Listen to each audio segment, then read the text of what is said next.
In front of me is VIVO Y19s, and today I would like to show you how you can set up face unlock.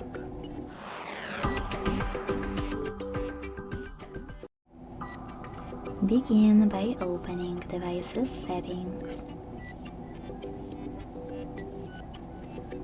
Now you need to scroll down to click on security section over here. Then scroll again to tap on face.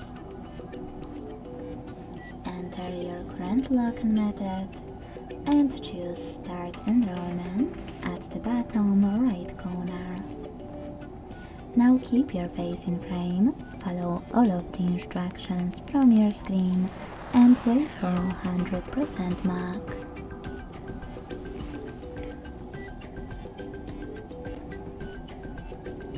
Then hit OK at the bottom.